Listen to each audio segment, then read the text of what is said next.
بلبل ز هنرمندی گرفتار قفس و از بیهنری فراغت دارد زاغ. هر زمانی که این جوان را میبینم همین بیت ورد زبانم تاب میخورد. میخواهم از کشتلش بگیرم و با یک دیوار زیر کنم و بگویم که چرا سکوت میکنی؟ چرا روی صحنه نمیایی؟ چرا ترانه های نو را نمیسرایی؟ ولی از بس که خیلی انسانی با عرفان است سکوت میکنم، دیگر چیزی نمیگویم. دیگر خودش میداند و خدایی که این صدای زیبا را به او هدیه کرده است. فیضعلی فاضلوف برادرزاده سیراج الدین فاضلوف امروز مهمان ما است. من سلام همه شما را عزیزان دل با فیضعلی جان میرسانم. فیضعلی خوش آمدید و درود. تشکر زیاد که روز جان زنده باشین. سلام خدا به همه شنوندگان و بینندگان میرسانم. ما همیشه با شما هستیم، با ما باشید. فیضعلی جان، پیش از اون که سوال‌های پیچ در پیچ و خیلی دشواری خود را پیشکش کنم، اول شما رو به مناسبت تولد یک ترانه خیلی زیبا تبریک میگویم. تشکر زیاد. دیروید و شیرویدش همین است. شما خود که شاهد این بدید، همون شما با هم یک جا بدیم. فکر میکنم که با شنوندگان و بینندگانم فکر مقبول آمده است، پسند آمده است.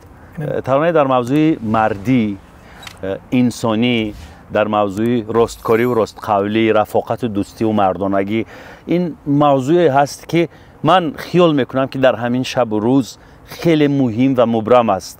زیرا در همین شب و روز که اینقدر جهان پیش رفته است، آدمان با سرعت به سمت بایگری و ثروت حرکت میکنند. گاه گاه در این شتاب ها ما انسانگری رو فراموش میکنیم، رفاقت رو فراموش میکنیم، عشق رو فراموش میکنیم و میتازیم فقط به دنبال همون پول، ثروت. خیر اکنون زندگی همین گونه شده است و موضوع خیلی موضوع جالب بود. چرا این موضوع رو انتخاب کردید؟ سبب چقدر که شما گفتید همین شب و روز همین موضوع با همین موضوع موافق است. برای من هم همین موضوع پسند اومد. خواستم که در همین موضوع یک چیزی که خوب سرایده باشیم. چرا قبل این موضوع رو دنبال نکردید؟ یا قبل به نظر شما دنیا نامردی نداشت؟ شاید داشت اما روبرو نشدید. روبرو نشدیم. شاید همیشه من احساس نمیکردم. شاید سبب همین باشد. اکنون که در سر خوردیم دیدیم چشم گشوده شد. تا اونه که خود نفهمی هر یک کاری باشد و یک پستی و بلندی که باشه و تو اگر قسم کنن تو به سر خودت که نبیا نمیفهمی. من همیشه دیدم فهمیدم، برای همین خواستم که در همین موضوع یک سرود سرایده باشم. گفتید که در سر خوردم و دیدم. چی رو در سر خوردید و دیدید؟ همون موضوعی که شما قصه کردید، نامردی و مردی ها رو با مثال ویژه. با مثال ویژه در همون سرود همش داخل شده است. سرود یک چیز عمومی است. اکنون سرود در بر میگیرد در مجموع همین موضوع رو، اما جزئیاتش نیست. از کی در سر خوردید؟ نامردی کی رو دیدید؟ زهر ناسپاسی کی رو چشیدید؟ از اون رفیقانه که یعنی کدام رفیق؟ نامش، محل زیستش؟ شاید لازم نیست در این برنامه. لااقل نامش رو نگید، بگوید که بود نبود همین گونه بود. همون نفری که اگر ما رو ببیند شاید اون خودش احساس میکند که گپ درباره من است. کی از اهل هنر است؟ من از ماجراهای پشت پرده آگاهی دارم کم و زیاد. ولی فیضعلی بیایید به این ماجراها بعد پس میگردیم. میخواهم که درباره این ترانه اول معلومات بدهید. مال کیست متنش؟ متنش تعلق دارد به برادر عزیز ما که شاعران خوشقلم، جمشید محکمپور. محکمپور، آره. بله. وقتی که ما با همراهی یک برادرای گرامی قدر در اونجا فقط شما نمیرسیدین. این برادران شما اونا را میشناسید. اگر من اسمشون بگم، یک حمام را دم میگرفتیم، استراحت میکردیم، ساونا. یعنی اونجا اسباب موسیقی بود، اسباب برادر عزیز من سیراج الدین فاضلوف. بعد چند وقت ندیده بودیم راستی گپ، ممکن یک ماه زیادتر، یک 5 نفر 6 نفر بودیم. بعد صحبت ها گرم رفتن. در همین وقت ما با اکای جمشید محکمپور هم صحبت شده بودیم. همون شعر همون شو روز یک دو سه شو پیشتر با من روان کرده بودند شعر. بعد برادر عزیز من سیروجدین فوزی و من سوال کردن که یگان چیزی که خوب داره یگان خیلی چیز سرود نخونده یگان چیزی کرده است. ما گفتم میشوره که با نزدیک یگان سرود میخونیم. اما یک چیزی که یک لالالا هم خیلی بود و آهنگ تیار شده همین خیلی است که سخمت نداشت. با گفت همون متن هست پیشت تلفن شدم همین خیلی ولی موسیقی یگان چی نوتیار بود فقط هم کمتر خوندناش انیق بود و یک 50%. بعد برادر عزیز ما اکاردیون گرفتن کنی یک زمزمه کن.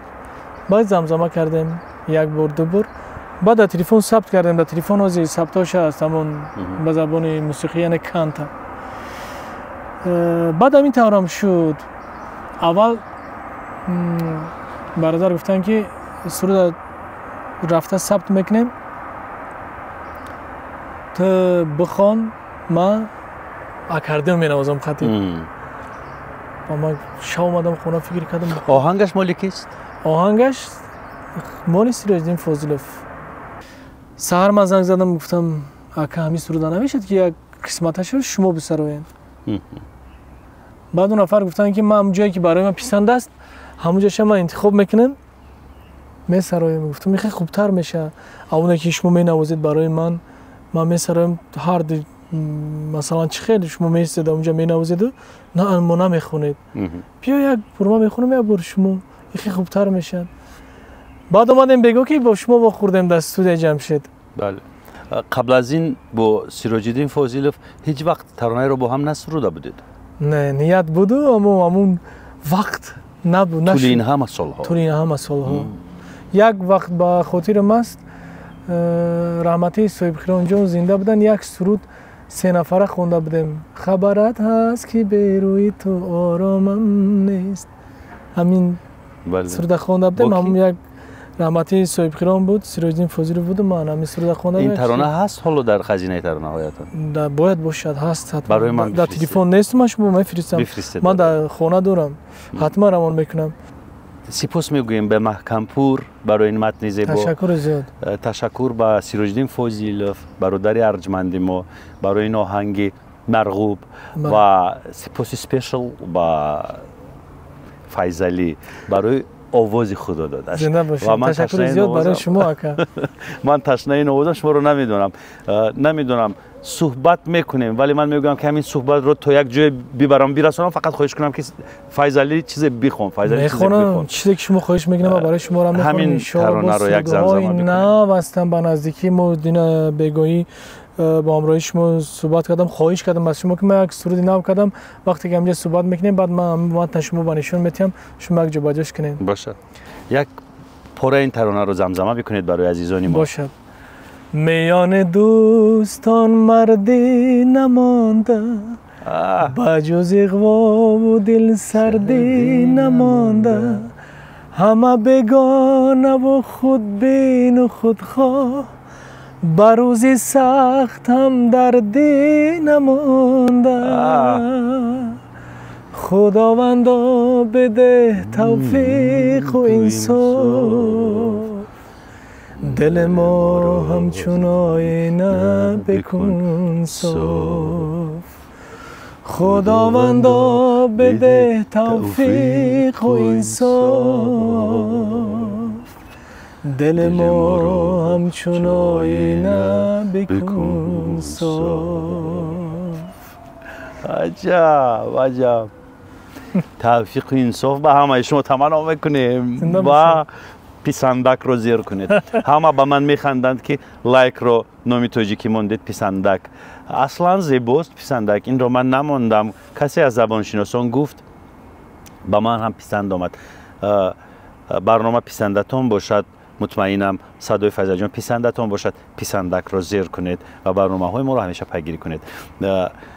اولین راوند گفتگو داریم من و فایز علی به انجام رسید. راوند دوم رو پیشکش میکنیم. دست راستین رو برزده سوال ها رو پیشکش میکنیم. اکنون فایز علی گفتید دیدید مردی و نامردی رو دیدید، ناانصافی رو دیدید. اکنون بیایید حرف میزنیم که در کجا چخیل است کی.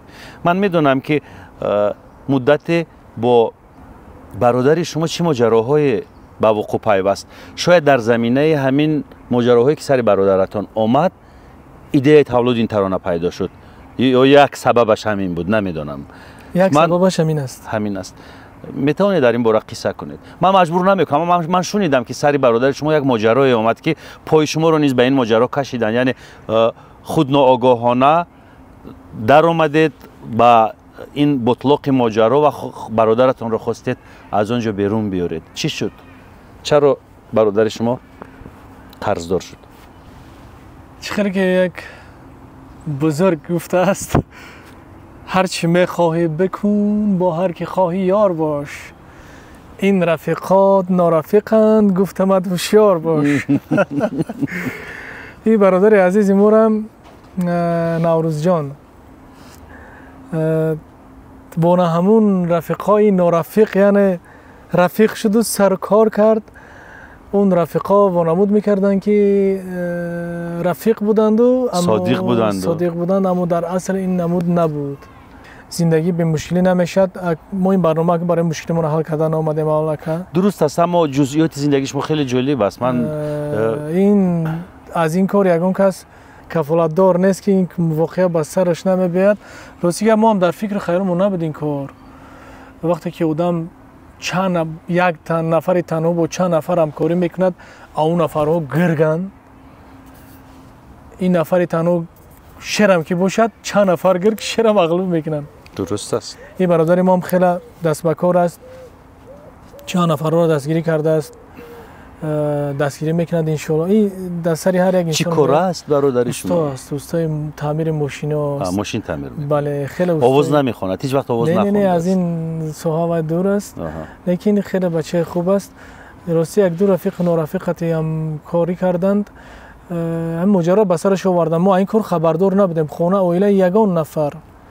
شنیدم که ماشینی رو در میان گذاشتند و فروختند. ماشین را در یک برادر باوری کرده دادند، اون برادر نیست، ماشین هم نیست. جوابگریش بسری ما. بله اینجا همه اینا که نگیم خوبتر است. همین خواهی گفتم که اون رفیقا با اون رفیقا باید هم رفیقی نکنی، باید رفیقی. حالا چی؟ رها شد از این مشکل؟ کوشش کردیم که رها شود همه کس، اما این از این کار با خبر نبودیم. راستی گپ عریضه بازی کردند، سود بازی کردن، گرچند که اونها وقتی که همین همکاری کردن یگون تایمو خبردار نبودیم. این روز است که مثلا هم شد با ما زنگ زدم که سر فهموندن که تا حال ما از این نوروز نفهمیدم که چی کار است، چی تا حاضر نگفته است چی در این میان چی گپ است و چی خبر است. حتی پورا نمیدونی؟ پورا نمیدونم، من به خدا قسم نمیدونم من چی گپ است چی خبر است. هم نفرا زنگ میزنن مثلا خیلی برایم گفتم که اون رفیقایی که نارفیقند خاطر اینا باید دوستی نکرد. همین شعر در واسه همون نارفیقایی که همین وانمود میکردن که اون رفیقند، یعنی به سر خوردن ما همین است که دیدیم همون چیزا را. اونایی که میومدن شب در خونه ما خواه میرفتن با هم خوراک میخوردیم، من نامشون نمیگم، همونا رفته عریضه بازی دارند. ما گرچند که اونا را میفهمونم که برادر عزیز شما برادر بدین، حقیقتی هم نوروز ما خاطر نوروز شما را میشناختم، این روز شده شما این کار خوب نیست، شما عریضه بازی میکنید. ریاکشن نوروز چگونه است؟ پخته تر شد؟ شاید پخته تر شده باشد، لیکن نوروز آن زمان در وطن عزیز نیست، در شهر مسکو قرار دارد. اما با قدری هم باشد همون از اون نفرانی که خرزور است کار کرده روان کرده است.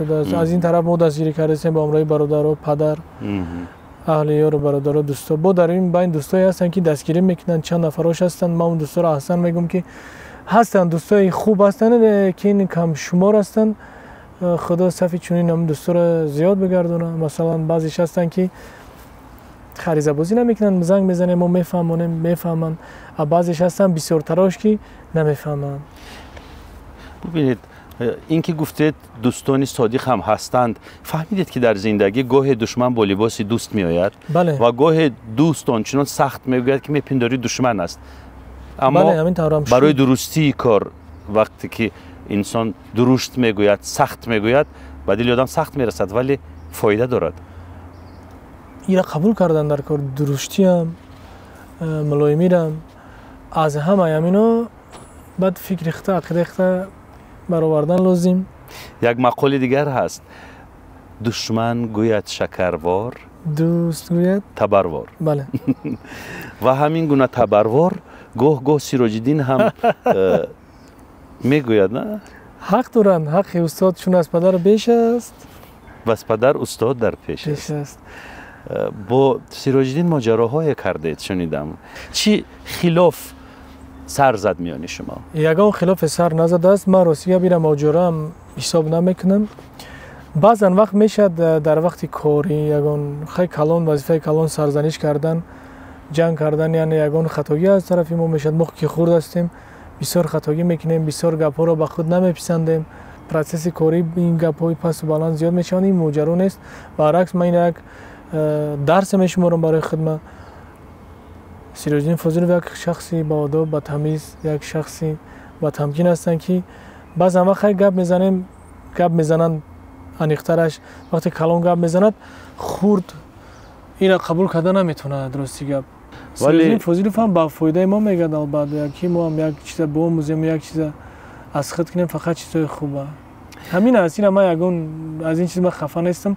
کلام باید نصیحت کند بگه از وظیفه کلانی است. وظیفه‌اش رو باید اجرا کند. بله. اما کینه در دل گرفته نگشته. من خیلی بچه کینه‌گیر نیستم. کینه‌گیر تست پیر میشه بدک. و فایز علی خیلی جوان است، بچه کلان دارد. پسرش در میوزیک ویدیوی پر سر و صدای سیراج الدین فاضلوف که تا همین حالا حدود 8 میلیون بار مورد تماشای اخلاصمندان قرار گرفت، در آن میوزیک ویدیو پسری فایز علی نقش آفریده است. پسری فایز علی آن جوانی هست که با کشتل کنده، با لباسی پر از خون و خاک، با چهره پر از خون و خاک میتازد. راستی من باوری نداشتم که نقش از اوده نقش بازی کردن به خوبی میبراید. اون چند لحظه که با شما صحبت کردن تقریبا یک 10 دقیقه 15 دقیقه با شما با اون نفر فهموندین از خود کرد. یعنی بله خیلی خوب بازی کرد و ما گریم کردیم این رخسارش را خونشار کردیم و کندیم، پوستش این خیلی آویزان بود، با همون پوستی آویزانی رخسارش و با همون خون و خاک به خانه رفت. قریب بود که مادر بزرگش رو توقف کنه. بیشتر سید با ما گفتم که یک گریم است نترسید. بعد آرام شدن.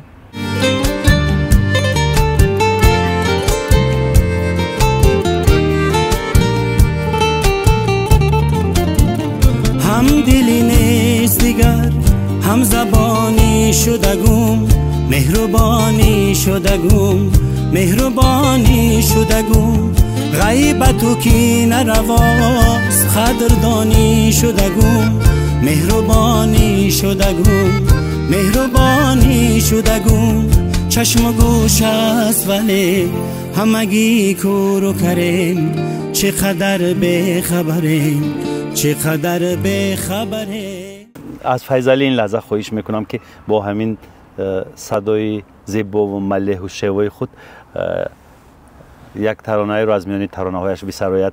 این ترانه رو با هم آماده کردیم، متنش رو من نوشتم. آهنگ مال خود شماست؟ آهنگ مال من است، تنظیم شد جورابک جان کردن. بله جورابک خیلی تنظیم برای من خیلی پسند است، هم با شما همکاری کردن، هم در نزد شما نشستن، هم صحبت کردن. یک اینها میگیرم که باور کنین. در نامتون جانم بیایید میخونیم اون غزل رو. زنده باشین. اما اون سروده که ما با هم همکاری کردیم برای من خیلی پسند است. بله. افسوس افسوس روزها مثل شب تار شو، افسوس افسوس، عشق به قدر تر از خار شو، افسوس افسوس. نوگل را که بسد خون جگر پروردم، نوگل را که بسد خون جگر پروردم. همدمی هر خس و هر خور شد افسوس افسوس همدمی هر خس و هر خور شد افسوس افسوس افسوس افسوس افسوس افسوس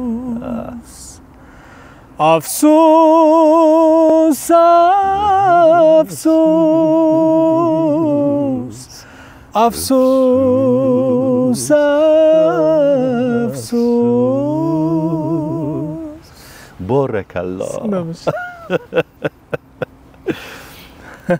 فیضعلی جون، ما میدونیم هنرمندان اهل هنر همه میدونند که شما فرزندانی بزرگ دارید. بله الحمدلله. حتی دخترتون رو علاقه خانه‌دار کردید، ازدواج کرد دخترتون. بابا هم باید بشوید نه؟ نصیب. ولی مثل جوانی 28 30 ساله باوری کس نمیآید پسرش نیز بعد یک دو سال زنگیر می شود علاقه. انشالله. راستی گپ سال 2005 سال بود، ازدواج کردم، خانه‌دار شدم با رضایت خداوند، شکرانه خدا. خوش کرده گرفتید؟ بله همین طورم بگم اگر میشه. خوش کردن یعنی چی؟ مادر رفتن دیدن قبول کردن، همون با مادر که پسند اومد همین خوش کرده است. یعنی خوش کردن معنیش همیست. 2005 ازدواج کردم، سال 2006 با امر خداوند صاحب فرزند شدم، صاحب دخترچه. باز همین دختره که به خونه بختش رفت. به خونه بخت رسیدش کردیم. خداوند بخت سفیدش بتیاده، ارزوهای شیرینش چه ارزوی در دین داره بارزوش برسن. همه دخترامون، همه فرزندا، همه دخترانی که هستند، دخترانی رفیقان من، دوستان من، پسرانشون همش فرزند به مانند فرزندانم دوستشون می‌دارم. خداوند همه‌شون نگهدار باشد و در دل چه ارزوی دارن بارزوشون برسن، چه پسر هستن چه دختر، یعنی اونا با خاطر فرزندای ما هستند. در نقش بابا خود رو تصور میکنید؟ راستی گپ تا حال تصور نکردم، لیکن من دوست می‌دارم کودک مایدر جانچام هستند، دخترچه حسین جان، دادرم است حسن حسین کنجگی، دادرای نازنینم هستند. حسین جان آقای دخترچه دار است. اون دختری وای وقتی که هر باره که مرا میبیند ما میبینم وای بابا میگوید. بابا با دست من که اومد با دست هم کس نمیره. یعنی مرا خیلی دوست می‌دارد. من هم پسر قد بلند فیضعلی رو در کنار پدرش میبینم. اولین بار وقتی که دیدم گفتم که برادرت هست، گفت نه پدرم. اولین بار وقتی که دیدم در حولیشون در طرف فیض‌آباد. نقش آفری پسندش افتاد؟ نقش آفری با فکرم پسندش اومد. اون خیلی که با اون شما فهموندید البته پسند میاد. منم که خیلی یردم کنن اگر بفهمونن که باید با چیکار کنم چیکار نکنم، البته پسند است. میخوام که در دل چیزی هست اما خواسته خودش بکنند مجبوری، یعنی خیلی دشواری ها و وزنی چی دشواری؟ مثلا بیا دشواری ها رو یک حساب میکنید. مثلا خودتون میدونید این حجتی گفتن نمبر کردن است، خیلی دشواری است. چی مثلا آهنگ خوب، گرچه که ما آهنگ خوب میسازیم کم و ناکم، همش دشواری است، همش همین شب روز.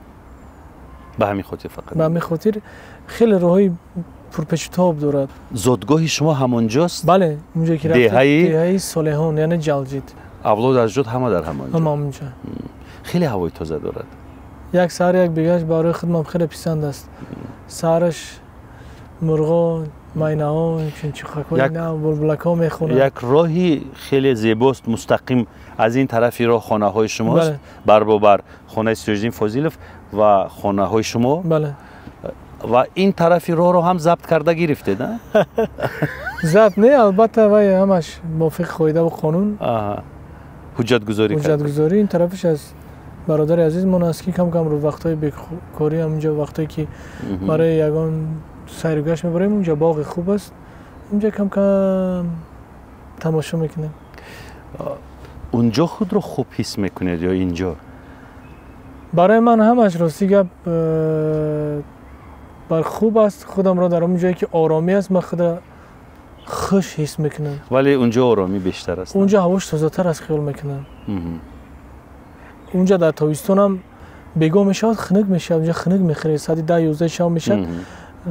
نو واسه از اون که تابستون است شبش خیلی سالخین میشه. یک سحر و یک بگوش برای چی گفتم نغز میبینم سحر و بگو سالخینک خنکک است.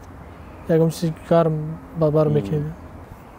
فیضعلی من در حیرتم از سکوت‌های طولانی و دامنه‌دار شما. یک میایید باز سکوت میکنید، یک از خودتون درک میدهید باز سکوت میکنید. هیچ وقت ندیدم که منتظم ماه به ماه ترانه ها رو پیشکش کنید مثل سایر دیگر آوازخوان ها. راستی گپ از این پس من تصمیم گرفتم که دیگر همی هر ماه اقلا یک سروده پیشکش هواداران و مخلصان کنم. سببش رو شما فهمیدید. بازم همین مشکلی ها نگاه نکرده خیلی مشکلی همش میگذرد بر سر فرزند آدم شاید بگذرد. ما هم از خداوند طلب داریم امید داریم که روزای خوب برای ما میاره. هر یک این کاری یک به سر بنده میبید این همش یک حکمت دارد. نباید برای اون روزهای خوب شکرانه کرد. این روزهایی که هست پستی ها هست بلندی ها هست خداوند اون چیزی که برای ما داد اون چیزی که از ما گرفت ما همیشه شکرگزارم شکر میکنم. شاید این هم یک سبب دارد یک حکمت دارد ما همچنین شاید نمیفهمیدیم خداوند برای ما فهمانده است که بفهمیم که هم خیلی مشکلی ها هست پرطاقت‌تر شوید پرصبرتر شوید. شاید ما پرصبر نبودیم یگان خطاگی شاید که داشتیم یگان خطاگی کرده بودیم لیکن ما شکرگزار هستم سپاسگزار هستم از خداوند. هر اون چیزی که بندهش میاد این به سبب نیست امتحان است. ما شکرگزار هستم شکرگزاری میکنم از خداوند که ما را امتحان کرده است یعنی ما را امتحان کرده است با همراهی هم اهل عائله. در همین مشکلی ها همه ما سهم داریم یعنی مشکلی که بسری برادر ما که اومد ما بگم که نه این فقط مشکلی تو است تو تنهایی را برای حل کن این چیزم نباشد. شاید خداوند ما را سنجیسته باشد که من اگر جانم لازم شود ما برای برادر دریغ نمیدارم. مثلا پیشروی برادر پیشروی ما است پیشروی ما پیشروی برادرم است. یعنی ما باید معنی ما باید باشیم جمع باشیم. من نگفتید. بله من نگفتم فقط ما. یعنی میخوام که زودتر از خدا آرزو دارم طلب دارم که مشکل برطرف شود. ان شاء الله برطرف شده است دست میده اما آرزو میکنم ای خداوند طلب میکنم که همین ما هیچ وقت من نشود. خیلی ها در این عقیده‌اند که اهل هنر به عیشونش داده می شود و یک زمان جلوه میکند مشهور می شود و بعداً با همین عیشونش سکوت میکند دیگر ترانه نمی سراید هنرش را رشد نمی دهد. شما راضی هستید به این عقیده؟ با این عقیده این خدمه از راضی هستم البته راضی هستم لیکن سببی که من در برآمد میکنم عیشونش نیست. برای من این چیز سر راه هنر من شدن نمیتوند. سبب سر راه شدن هنر من بازی شما از من خوبتر قصه کردین. روزی که ما خودم در حیرت بودم که شما از کجا این همه این معلومات رو پیدا کردید. احسن اکا. سبب یکی از سبب هایی که اکی هم سبب شدن نمیتوند. مثلا با اون نفرانی که هم برادر ما همکاری کرده است هم اینو نه مرا پیدا کردن رقم‌های تلفنی مرا پیدا کردن با هر یک تا اینو گپ زدن لازم.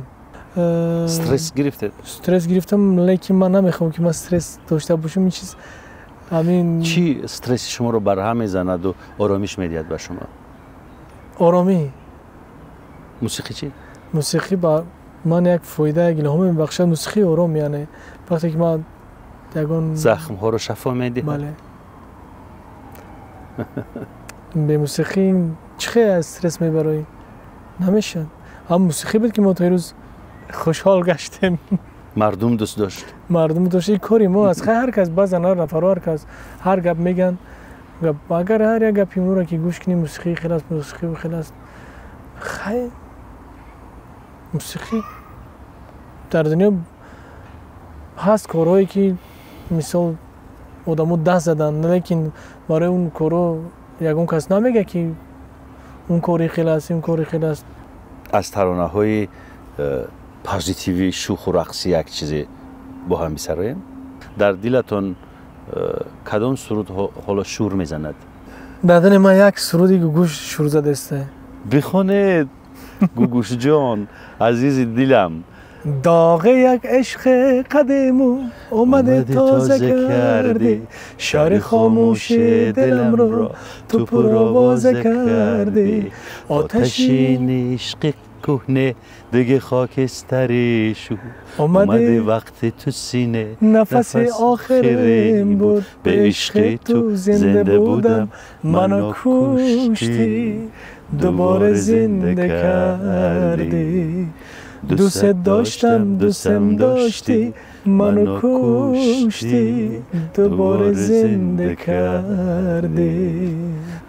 تا توی تنها بهونه واسه زنده بودنم، من بغیر از خوبه تو مگه حرف میزنم. عشقت به من داد عمر دوباره، معجزه با تو فرقی نداره.